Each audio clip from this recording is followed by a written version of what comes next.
Bonsoir à tous, ravi de vous retrouver pour cette nouvelle édition de l'Africa Newsroom. Nous sommes ensemble pour une heure de décryptage de l'actualité africaine en direct. Au sommaire ce mardi, c'était une promesse de campagne. Le forum sur la réforme des institutions s'est ouvert ce lundi 19 mars au Tchad, un forum qui a pour objectif de réviser l'organisation politique et administrative du pays.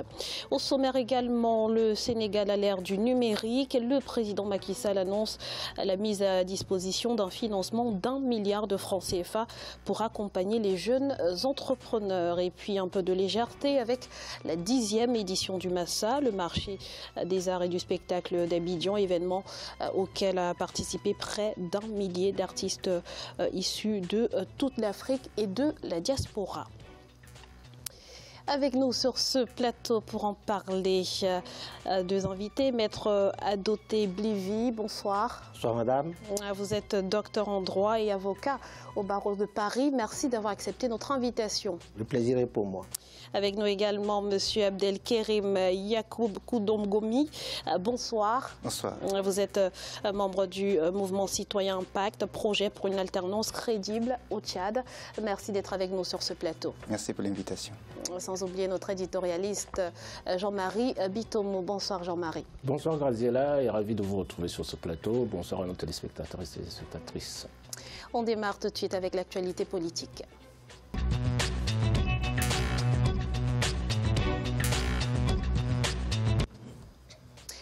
Le Tchad, à l'aube d'une nouvelle ère, le président Idriss Déby Itno a annoncé ce lundi 19 mars la naissance d'une 4e république. C'était à l'occasion de l'ouverture d'un forum sur les réformes institutionnelles. Reportage de notre correspondant au Tchad, Mahama Ramadan, commenté par Neilé Claude Ebessa. Au Tchad, le Forum national inclusif pour les réformes institutionnelles de l'État s'est ouvert ce lundi 19 mars 2018 en N'Djamena, en présence du chef de l'État Idriss Déby Itno. Les participants à ce forum vont échanger sur diverses thématiques, notamment la forme de l'État, le réaménagement des institutions de la République, la réforme de l'appareil judiciaire et la promotion socio-économique des femmes et des jeunes ou encore la bonne gouvernance. La problématique des réformes institutionnelles est un impératif de premier ordre pour notre pays au regard des défis qui s'imposent à nous en tant que nation engagée sur la voie de la modernité et de l'émergence. Nous devons nous interroger sur la solidité de notre édifice institutionnel dans ce contexte en pleine mutation. Selon le président Idriss Déby Itno, ce Forum national inclusif annonce la naissance de la 4e République. Il a par ailleurs appelé les participants à faire des analyses lucides et opérer des choix clairs et objectifs afin de trouver la bonne formule qui permet de responsabiliser les collectivités locales et surtout d'asseoir le développement à la base. Il est aussi nécessaire de se pencher sur l'état des institutions de la République qui ont été mises en place au lendemain de la conférence nationale souveraine en 1993. Nous devons plutôt mobiliser nos maigres ressources dans la perspective du développement économique et de la lutte contre la pauvreté au lieu d'entretenir des institutions pléthoriques et budgétivores. Le Forum national inclusif pour les réformes institutionnelles de l'État, qui se déroule du 19 au 27 mars 2018 à N'Djamena, selon les organisateurs, est l'expression d'une volonté politique de moderniser les institutions de l'État. Par ailleurs, environ 800 participants assistent au débat pour jeter les jalons d'une nouvelle république. Monsieur Blivi, le Tchad traverse actuellement une conjoncture économique difficile. Le climat social est également tendu avec des grèves à répétition. Est-ce que les réformes voulues par le président Idriss Déby Itno sont opportunes? Est-ce le bon moment? Le président Idriss Déby nous dit que c'est opportun, que c'est nécessaire, parce que ça fait partie des promesses de campagne présidentielle. Mais pour tout vous dire, je vous dirais que ce n'est pas le moment. Le Tchad a beaucoup de problèmes à résoudre actuellement. Ce n'est pas le problème institutionnel qui est le plus important. L'Afrique en général s'occupe beaucoup trop de problèmes politiques que de vrais problèmes, c'est-à-dire les problèmes sociaux. J'entends par là le travail pour les jeunes, les retraites, les problèmes sociaux en général. Mais habituellement, ce que nous constatons, c'est que les chefs d'État africains, en particulier le président Itno Déby, comme il le dit aujourd'hui, pensent que c'est nécessaire de réviser les institutions.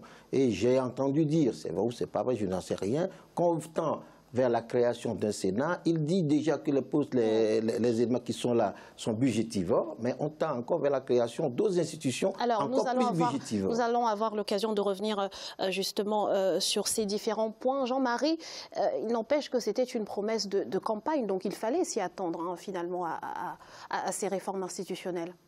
On peut avoir plusieurs positions, si vous voulez, après avoir écouté le discours du président Déby.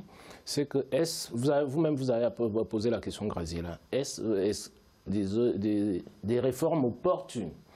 Dans un premier temps, on peut dire qu'elles ne sont pas opportunes. Dans un second temps, on peut dire qu'il est nécessaire pour les États africains d'améliorer l'efficacité de l'action de l'État globalement. Comme Maître vient de le dire là, généralement, il faut une hiérarchisation des priorités dans chacun des pays. On ne peut pas prendre l'Afrique et fonctionner globalement, c'est-à-dire dire que l'Afrique, parce que les environnements ne sont pas les mêmes. Les environnements sont complètement différents d'un pays à l'autre. Donc à partir de là, moi je ne sais pas, comme il a dit Maître tout à l'heure, est-ce opportun en tant que tel? Dès que vous avez un État qui a ses recettes d'exportation qui ont baissé, donc à partir de là, que faut-il faire? Il faudrait améliorer l'efficacité globale. C'est ce vers quoi les États africains doivent tendre, à savoir améliorer notre efficacité. Quand on parle de la politique est sous-tendue par quoi? Est sous-tendue par l'économie. Sur ce plateau, nous parlons toujours, si vous voulez, du chômage des jeunes en Afrique et tout ce qui s'ensuit. Si vous avez déjà des institutions qui sont budgétivores et qu'il faut les réduire en tant que telles. Parce que nous savons très très bien en Afrique que nous fonctionnons sur des modèles occidentaux. Et à partir de ces modèles occidentaux-là, qui ne sont pas des modèles qui sont adaptés, je parle sur le plan institutionnel là, oui, qui ne sont pas des institutions qui sont adaptées à nos besoins, à les enjeux de société africains et, comment dirais-je, les besoins des Africains. Donc à partir de là, la réforme, pour moi, n'a jamais le moment, il n'y a jamais de moment opportun. Dès l'instant qu'on vise l'efficacité globale de l'action de l'État vis-à-vis des populations. Et c'est là où on doit aller la finalité. C'est-à-dire on se préoccupe, si vous voulez, des populations pour être beaucoup plus efficace, leur rendre le maximum de services. Les services publics sont là pour ça. Mais malheureusement pour nous, Graziella, je veux rajouter une chose. Malheureusement pour nous, les institutions internationales nous ont trompés. Depuis les plans d'ajustement structurel en Afrique, que s'est-il passé? C'est-à-dire vous avez l'État qui fout le camp partout, alors qu'on a besoin de l'État en Afrique pour pouvoir progresser. Alors, pour revenir à ce forum national, hein, M. Abdelkerim, l'ancien président Ouédé et des chefs religieux traditionnels et des membres du gouvernement et la diaspora y participent. L'opposition, bien sûr, est aux abonnés absents, y compris la société civile hein, dont vous faites partie. N'est-ce pas une erreur, finalement, de laisser ainsi le champ libre au pouvoir en place? Pourquoi ne pas prendre part à ces assises? Parce que c'est un forum illégitime et, comme mes co-bétards ont dit, c'est inopportun. La société civile, l'opposition et la diaspora et les citoyens ont vu la situation du pays, vu l'impasse dans laquelle le pays se trouve, vu la grave crise économique que traverse notre État, vu le résultat de 27 ans de gouvernance qui nous ont menés à cette situation actuelle du pays, il est nécessaire d'aller vers un dialogue inclusif, parce que ce forum n'a d'inclusif que le nom. L'opposition a demandé un dialogue inclusif où tous les enfants du Tchad se retrouveront, tous les acteurs sur la scène nationale. Mais quelle est la différence, puisque le pouvoir dit que toutes les parties prenantes sont invitées? Quand on regarde l'échantillon, je dis bien un échantillon de 800 personnes qu'ils ont cooptées, qu'ils ont sélectionnées, ce sont d'abord des obligés du régime, des affiliés du régime et des acteurs ont été écartés. Aujourd'hui, pourquoi Idriss Déby refuse d'aller à un dialogue? Quels acteurs ont été écartés? C'est l'opposition qui boycotte. L'opposition refuse parce que l'opposition exige la présence de tout le monde, même les politico-militaires. Idriss Déby, dans son discours, ça me fait rire, je ne sais pas s'il faut en rire ou en pleurer, Idriss Déby évoque la conférence nationale souveraine qui, en 1993, a donné une feuille de route dont l'application permettait justement de construire une nation et avoir des institutions dignes et fortes.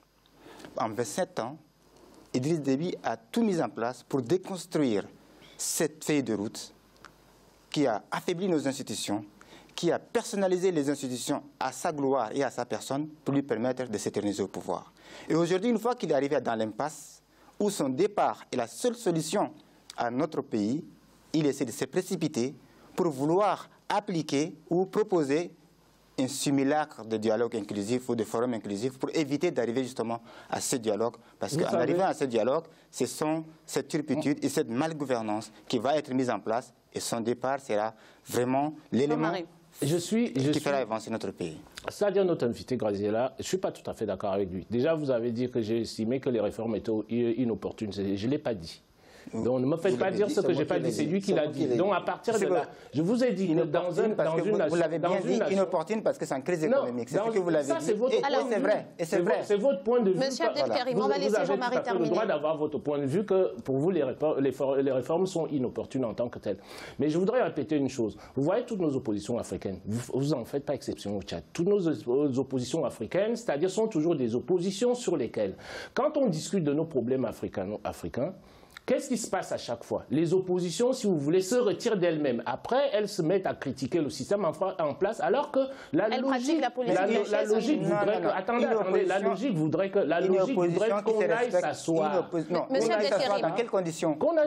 C'est pas une question... On ne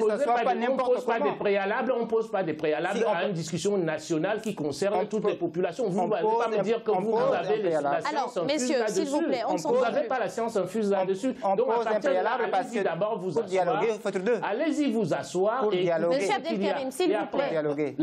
La logique pour moi, ce sera en sorte que vous allez vous asseoir. Si ça ne vous va pas, là vous partez et vous prenez à témoin tout le peuple, si vous voulez, tchadien, en leur disant que, vous voyez, nous avons montré notre bonne volonté pour participer à cette réunion-là qui concerne tous les Tchadiens. Comme les conditions ne sont pas respectées. Mais non, ce n'est pas une question de... Généraliser. C'est toujours ça. Généraliser à chaque fois l'opposition ne sait pas. Monsieur Abdelkarim, s'il vous plaît, on ne s'entend plus, messieurs. On va prendre... Oui, juste je vais lui répondre à un dernier point. Oui. Si l'opposition refuse d'y aller, parce que cette opposition-là sait à quoi s'attendre. Non, vous allez avec des préalables. On ne va pas une discussion sur la Jean-Marie, s'il vous plaît. Laissez-moi finir, comme vous avez exigé que je vous écoute, donc laissez-moi finir mes propos. Allez-y. Oui, voilà. L'opposition avait demandé, a été reçue par Déby, a écouté Déby. L'opposition n'a pas bêtement refusé d'y aller. L'opposition est partie en audience. Déby a convoqué l'opposition. Oui. L'opposition est partie écouter Déby. Oui. L'opposition a posé ses conditions. Et Déby n'a pas respecté ces conditions, a refusé ces conditions. Donc l'opposition a un légitime droit de refuser d'y aller si ces conditions ne sont pas posées. Ne dites pas que l'opposition... Quelles sont ces conditions, monsieur Abdelkarim, qui n'ont pas été respectées? Cette condition, c'est que tous les acteurs de la scène politique nationale soient présents dans ce dialogue. Personne ne sera écarté, dont le politico-militaire. Idriss Déby disait qu'il ne s'assoit pas avec des politico-militaires parce qu'il est traité de terroriste, non, parce qu'il ne voulait pas discuter avec tout le monde. L'opposition dit on doit vraiment, pour régler le problème tchadien, mettre sur la table avec tous les enfants du Tchad autour d'une table et discuter. Pourquoi il a peur? Vous oubliez une chose. Pourquoi il a peur? Est-ce que je peux vous répondre? Voilà. Moi, je ne défends pas Déby. Hein. Je vais sur la logique. Très rapidement, Jean-Marie. Je réponds s'il vous plaît, très rapidement. Allez-y, répondez. Vous avez demandé pourquoi l'opposition a refusé. Je vous ai dit pourquoi l'opposition a refusé d'y aller parce que Déby n'a pas respecté ses conditions. Déjà, vous venez de dire une chose. Laissez-moi vous répondre sur un seul point. On ne va pas repartir sur tout le reste. Vous venez de dire que vous avez exigé la présence des politico-militaires. Vous savez bien... Oh là là, bon sang, bon, allez-y. Vous savez bien que dans un État, les militaires sont censés être des instruments neutres de la nation. Et vous allez... Mais ce n'est pas des militaires. Monsieur Abdelkarim, on va laisser Jean-Marie terminer. C'est vous qui venez de dire politico-militaires. Laissez-moi aller jusqu'au bout. Il y a des hommes politiques. S'il vous plaît, monsieur Abdelkarim, on ne s'entend plus. C'est un débat. Jean-Marie, allez-y, très rapidement. Vous me dites, déjà là, vous faites fausse route dans la société. C'est-à-dire l'armée est un instrument qui est neutre dans la nation. L'armée qui est censée être... Oui, il est censé être... Donc, qui n'a pas sa place, Jean-Marie. Il n'a pas sa place dans le domaine politique en tant que tel. La réalité, cette hypocrisie. Je sais que la réalité... Donc, c'est pour le Tchadien, quand il s'agit des Ivoiriens qu'il faut mettre autour d'une table, vous acceptez que les politico-militaires ivoiriens se mettent à Marcoussis discuter politique. Et si c'est le Tchadien, on ne veut pas les politiques. Merci, monsieur Abdelkarim. Alors, monsieur Bibi, allez-y, donnez-nous votre point de vue. Vous avez dit politico-militaire, vous n'avez dit militaire. Dans politico-militaire, il y a politique. Monsieur Abdelkarim, s'il vous plaît, il faut qu'on avance dans ce débat. Jean-Marie, le Tchadien a droit aussi. Le Tchadien a droit droit de prendre les armes et d'être au-dessus sur une table. Allez-y, monsieur. Alors, je disais au début de mon propos que ce forum est inopportun pour les raisons que nous avons évoquées tout à l'heure en disant qu'il y a d'autres problèmes dont on doit s'occuper. En revanche, si le forum est organisé, forcément, l'opposition se plaint de ne pas être associée à l'organisation. Que l'opposition y aille ou n'y aille pas, il en sortira quelque chose. Il en va de la vie de la nation. Il y aura des décisions qui vont être prises et cette décision-là va s'appliquer à tous les Tchadiens. L'opposition, oui, l'opposition joue son rôle. L'opposition joue son rôle en contestant. Ceux qui décident, ce sont des gens qui sont justement illégitimes. Oui, la légitimité. Alors justement, parlons-en justement. La légitimité de ceux qui ont préparé.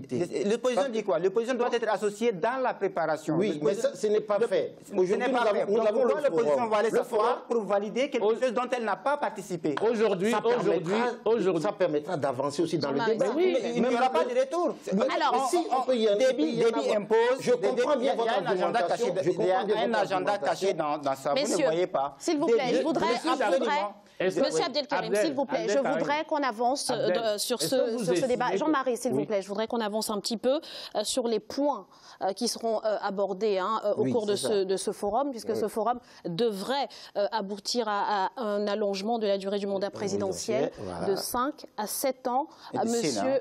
Exactement. Renouvelable une fois, Monsieur Blivy. Incontestablement, c'est dans l'intérêt des Déby qu'on veut changer cette constitution-là. On aurait pu, nous avons déjà des institutions, améliorer les institutions que nous avons aujourd'hui.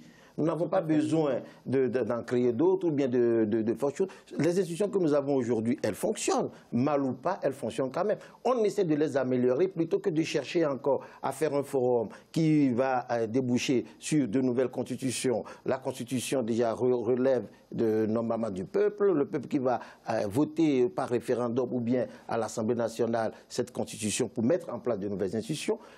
Moi, je dis tout simplement, essayons aujourd'hui d'améliorer les éléments que nous avons. L'intention des Déby, vous ne voyez pas quand je disais il y a un agenda caché dans l'histoire, c'est que c'est très dangereux ce qui se passe. Je vais vous expliquer pourquoi. Très rapidement, laissons-le terminer. L'intention, elle est claire. On va passer de 5 ans à 7 ans et Déby va demander à ce que la Constitution soit faite de telle sorte qu'il puisse bénéficier encore de 7 ans. Alors là, c'est un procès d'intention. Non, mais oui, on peut. Le problème, c'est que vous ne voyez pas, Déby veut mourir au pouvoir. Parce qu'en partant... Mais il ne sera pas le seul, rassurez-vous. Et de deux, l'agenda caché, quand je vous dis, c'est que regardez comment c'est structuré. Ce n'est pas des réformes institutionnelles pour notre développement. Quand Déby veut créer des Sénats alors qu'on n'a même pas de quoi payer nos propres députés, le problème, c'est que Déby va désigner un tiers de sénateurs seront nommés par Déby. Vous voyez, c'est très dangereux. C'est très dangereux. On va créer encore une institution budgétivore. Le Sénat va désigner beaucoup de membres des institutions. Idriss Déby va demander que ces réformes ne soient pas rétroactives, comme dans le cas du Togo. Ça veut dire qu'il va demander à se présenter à nouveau pendant 2 mandats. Ce qui fait qu'on va aller encore jusqu'en 2030 quelques. Donc ce qui fait que tout cela, si l'opposition avait participé dans la préparation de ces réformes institutionnelles, si la société civile avait participé dans cette préparation, on n'arrivera pas avec un document pré-mâché qu'on demande aux gens de valider. Mais toujours donc, du coup, finalement, l'opposition, moi, ce que je veux vous dire... Créer un fossé, créer un boulevard... Merci, messieurs. Merci à tous les trois pour toutes ces interventions. Nous allons à présent marquer une courte pause. On se retrouve dans quelques instants pour la suite de l'Africa News Room. À tout de suite.